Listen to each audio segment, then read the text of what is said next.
بله، تماس بعدی دوستی که از طریق واتساپ پشت خط هستید. سلام علیکم. سلام آقای مومن. علیکم السلام و رحمت الله.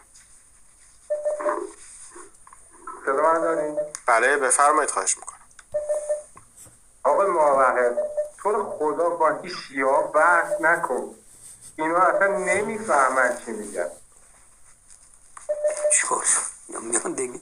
نه خوبه، اتفاقا همین که نمیفهمن چی میگن بقیهش رو متوجه میشن. عقلایی که شیعه زاده هستن متوجه میشن، میگن پسته بیمغز چون لب وا کند رسوا شود. تا الان یکی از اینها اومده توهینی بکنه که من دلیل بخوام و بتونه ارائه بده؟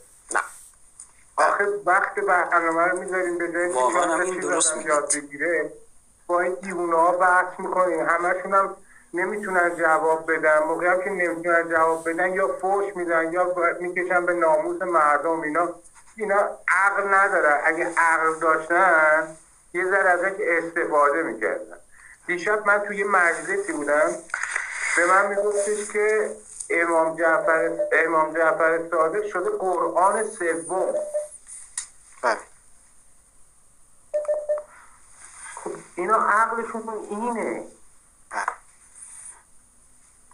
بذار 4 نفر تو از اطلاعاتی که شما دارین استفاده بکنن. وقتتون رو با اینا تلف میکنین، وقت مردم هم میگیرن، هیچی هم حالیشون نیست.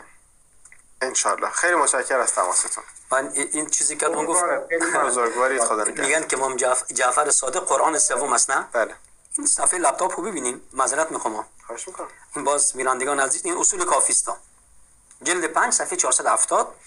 بزرگش کنم خوبه؟ بله. خب ببینید در اینجا امام جعفر صادق، ببینید من نمیدونم به خدا اینها چقدر این جعفر صادق انسان بی غیرت مروج، هر شما خودتون بگید. میگه که محمد ابن مضارب میگه که ابو عبدالله به من گفت، ظاهرا رفته پیش ابو عبدالله، یا اینکه گفت که یا محمد خذ هذه الجاریه الیک تخدمک فاذا خرجت فردها الینا.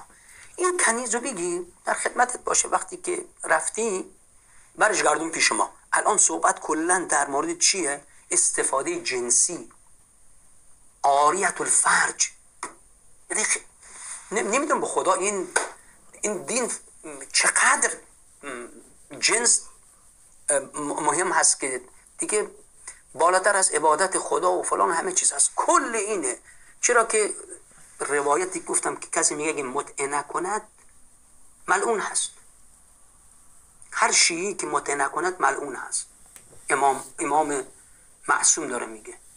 الان امام معصوم داره خودش میمان براش میاد و شما بعضی وقتا میشنوید میگید بعضی جاها، بعضی کشورهای اصلا دور افتاده، وقتی کسی میهمان داره بالاخره یکی دختری بهش میدن که احساس غربت نکنه. چیزای انسان میشنود به خدا قابل قبول نیست، ولی بعد تو روایت ها میخونی امام معصوم، تو وقتی اینا میشنوی میخندی، میگی آه این چه دروغ هست، قابل قبول نیست. اما دیگه تو روایت اصول کافی امام معصوم داره میگه که اشکال نداره این کار انجام بده. بعد میهمان برای خودش میاد کنیزشو بهش میده، میگه در خدمتت باشه. بله. باش بخواب. بعد که رفتی برش گردون. بله. بعد میاد میگه که صحابه. دوستی که پشت خط هستید بفرمایید، خواهش میکنم از طریق واتساپ.